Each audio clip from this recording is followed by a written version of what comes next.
कभी वो गोपियों के वस्त्र चुराते हैं तो कभी भरी सभा में वो द्रौपदी के वस्त्र को बढ़ाए चले जाते हैं। कभी वो युद्ध न हो इसकी प्रार्थना भी करते हैं तो कभी वो युद्ध के मैदान में सुदर्शन चक्र को भी उठा लेते हैं।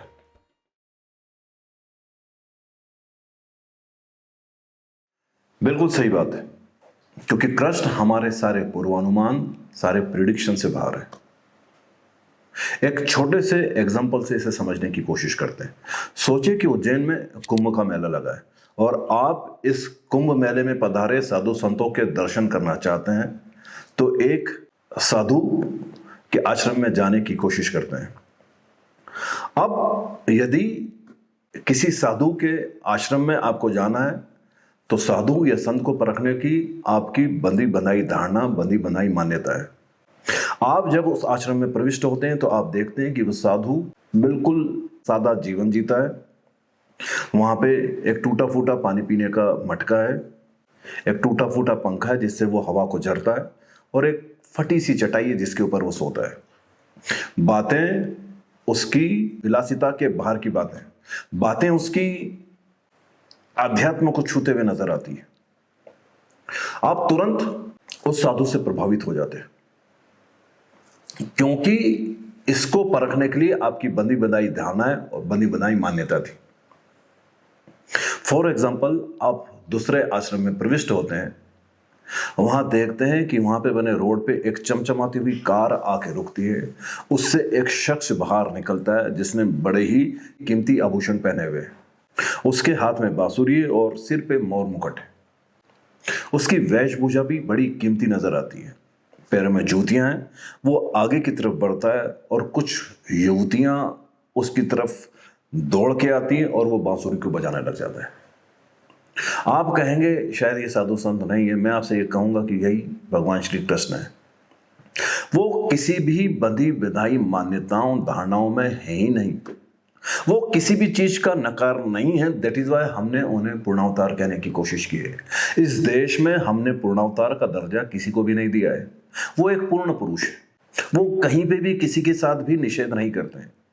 यही स्त्रियां, यही गोपियां यदि किसी बुद्ध या किसी महावीर की तरफ बढ़ेंगी तो उनका एक दायरा है, उनका एक क्षेत्र है, उसमें चाहकर भी आप प्रवेश नहीं कर सकते।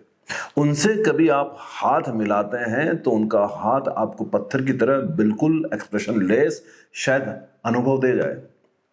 लेकिन कृष्ण के पास जो युवतियां हैं, जो गोपियां हैं, पास में आ सकती हैं, थिरक सकती हैं, आलिंगन कर सकती है, उनकी बाहों में अपने आप को छुपा सकती हैं, उनके आसपास झूम सकती है।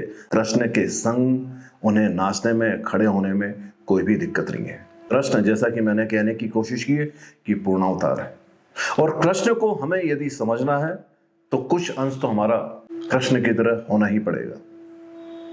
यदि हम कुछ अंशों में कृष्ण की तरह नहीं है तो फिर हम कृष्ण को समझ नहीं पाएंगे। बड़ी दिक्कत हुई कृष्ण को समझने में, क्योंकि कभी वो गोपियों के कपड़े चुराते हैं तो कभी भरी सभा में वो द्रौपदी के वस्त्र को बढ़ाए चले जाते हैं।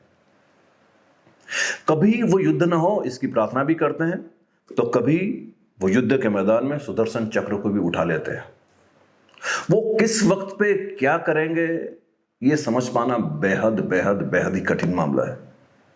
और कृष्ण वो व्यक्ति हैं जो हमारे किसी भी प्रिडिक्शन में आ ही नहीं सकते। उनके बारे में हम कोई भी पूर्वानुमान लगा ही नहीं सकते। एक संत को मैं जानता हूं और उनकी जीवनी को मुझे पढ़ने का अवसर मिला।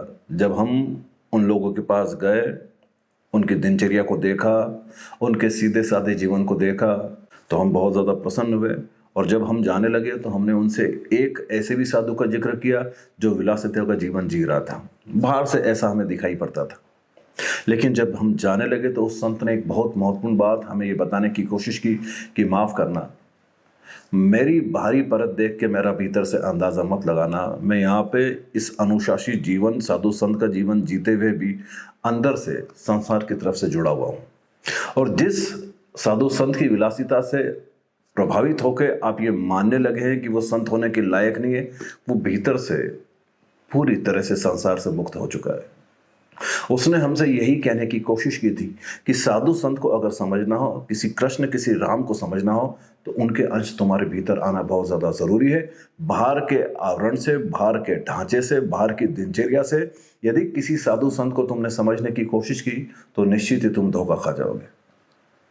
निश्चित ही भीतर से कुछ मामले और ही हैं। कृष्ण किसी चीज का निषेध नहीं, वो कहीं पे ध्यान में बैठे नजर नहीं आते, वो आनंद से भरे हुए हैं, वो इतने पूर्ण हैं, इतने पूर्ण पुरुष हैं कि स्त्रियों के उनके पास जाके नाचने में, उनके पास खड़े होने में जरा भी भय नहीं लगता है। वे कमाल है, वे अद्भुत हैं, वे आश्चर्यजनक है, वे पूर्णावतार हैं। इसलिए ही हमारे सारे पूर्वानुमानों से बाहर है।